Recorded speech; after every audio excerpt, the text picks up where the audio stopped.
Maka di Mekah gaharu jadi bernilai. Saking bernilainya, jangankan monyet, Raja Arab aja nggak berani ngencinginnya.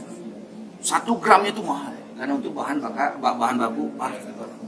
Jadi sebenarnya orang manusia pun kalau dia bergerak berhijrah, Allah janjikan tuh ada kemuliaan di situ. Ada sahabat Nabi yang hari-hari dengan Nabi, orang Ansor, sholat Nabi dilihat, jenggot Nabi dilihat, pokoknya dia melihat Nabi. Kalau kita kan dengar-dengar nih, kalau dia melihat langsung Nabi, mati minta dikafani jubah Nabi, tapi ternyata neraka tempat. Kenapa? Salah satunya dia tidak mau keluar dari Madinah, dari Ansor.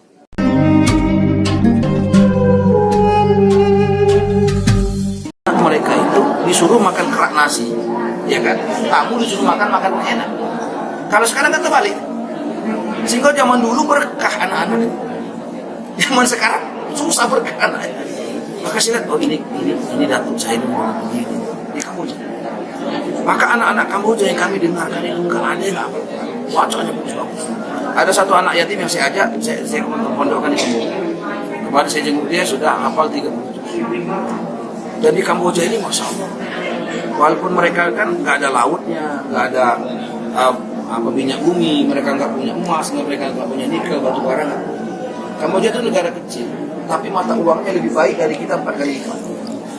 Listriknya saja mereka impor dari Vietnam. Listriknya impor dari Vietnam. Perut buminya nggak menghasilkan apa-apa. Atas buminya tanahnya pun nggak subur. Nanamnya pun hanya beberapa jenis tanaman. Mereka nanam beras, mereka nanam kelapa, dong, bahasanya kelapa itu dong. Mereka nanam mangga, suai. Jadi kalau mangga di sana, ya Allah, mangga itu nggak ada harganya. Mangga itu di mana-mana berserak. Jadi kalau kita makan mangga di sana, udahlah. Kalau sini kan mahal mangga. Di situ nggak tinggal ngambil. Suburnya memang berkah. Ya pada perut bumi mereka nggak ada apa-apa. Dan mereka, masjid mereka makmur, Dan kita ketika orang ketemu orang kafir, kita dakwah sama orang kafir, nggak lama masuk Islam. Iya, kita datang assalamualaikum. Dia nggak ngerti bahasa kita nggak ngerti bahasa dia. Karena ada 2 bahasa besar, Khmer, Cham. Khmer ini positif non muslim. Kalau Cham itu rata-rata Islam. Iya, dia Pol-Pot dulu kan. Kita. Terus sekarang kok subhanallah itu anak-anak Kamboja itu. Jadi kalau kita datang ke sana di itikaf di masjid, itu anak-anak udah kayak tentara sudah siap di belakang kita. Pundak kita dipijit-pijitnya. Oh, dipijit-pijit. Kita kasihlah dia duit. Nggak mau dia. Padahal orang miskin. Kita kasih, kita paksa nggak mau. Kita taruh di kantongnya, pulang dia ke rumah. Nanti malam dia balikkan uang. Sambil nangis-nangis. Saya bilang, ya Allah, luar biasa mereka. Iya, ajaran Islam luar biasa. Dan dari kecil, nama mereka tuh nggak ada nama yang nggak Islam. Kalau kita tanya Ngenke, siapa nama kamu? Yusuf. Ngenke, Ibrahim. Ngenke, Sulaiman. Ngenke, jadi nggak ada nama anak-anak itu yang nggak ada hubungannya dengan agama. Sama seperti datuk kita zaman dulu. Datuk saya namanya Harun. Ada hubungan dengan agama. Punya anak dikasih nama Hasan, ayah saya. Ayah saya punya anak, namanya Zulkifli, abang saya. Saya bilang, ini sama dengan zaman datuk saya. Nah, Roberto. Main bola. Iya. Lain namanya. Nah, maka sekarang ini kembali. Cucuknya aja Pak. Iya. Kalau dulu Pak, emak nyuruh kita ke masjid, kita gak mau, rotan Pak. Iyalah. Lari kita Pak. Tapi Pak Wali ini lecatan. Lah, Nah, kalau kamu dibuahkan tuh Pak Wali itu buahnya. Sekarang itu ya. Masuk ke itu ya. Kan ada buah Pak Wali ini. Iya. Dibuah dulu. Ah. Ada makan nasi dua. Oh. Pandalan dan dengan semua.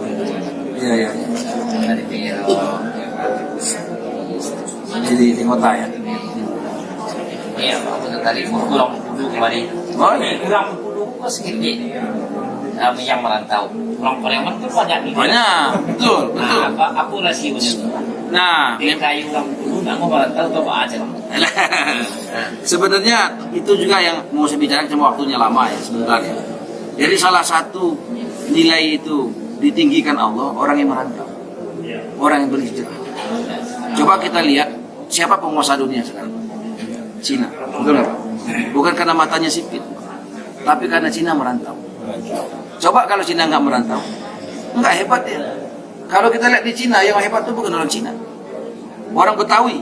nggak merantau, Oh, nggak hebat. merantau itu cari. Iya, orang Minang merantau hebat.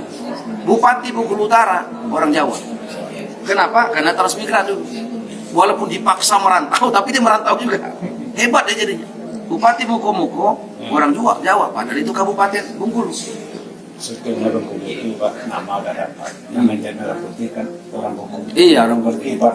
Iya, iya, Presiden di sana di iya. di sana. Dapat istri juga di sana. Maka itu Bengkulu itu. Iya. Jadi saya ini Pak, misalnya kan kita lihat ya, gaharu. Tahu gaharu Pak ya? Pohon itu. Iya. Pohon gaharu di dalam hutan, nggak ada nilainya. Saking nggak ada nilainya dikencingi monyet. Dikencingi monyet, saking nggak nilainya. Gaharu kemudian berhijrah. Dikeluarkan dari hutan, ditaruh di Mekah. Maka di Mekah, gaharu jadi bernilai. Saking bernilainya, jangankan monyet, Raja Arab aja nggak berani ngencinginnya. 1 gramnya itu mahal, karena untuk bahan baku parfum.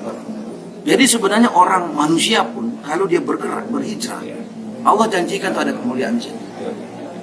Ada sahabat Nabi yang hari-hari dengan Nabi, orang Ansor, sholat Nabi dilihat, jenggot Nabi dilihat, pokoknya dia melihat Nabi. Kalau kita kan dengar-dengar nih, kalau dia melihat langsung Nabi, mati minta dikafani jubah Nabi, tapi ternyata neraka tempat. Kenapa? Salah satunya dia tidak mau keluar dari Madinah, dari Ansor. Maka sebenarnya kita ini Pak, itu didesain oleh Allah untuk berhijrah. Orang yang berhijrah tuh nilainya bertambah. Sama dengan Pak Wali sekarang. Iya. Ya Allah. Iya. Silakan minum Pak. Iya. Ambil aja Pak. Saya. Waktu sudah masuk. Iya, masuk Israel.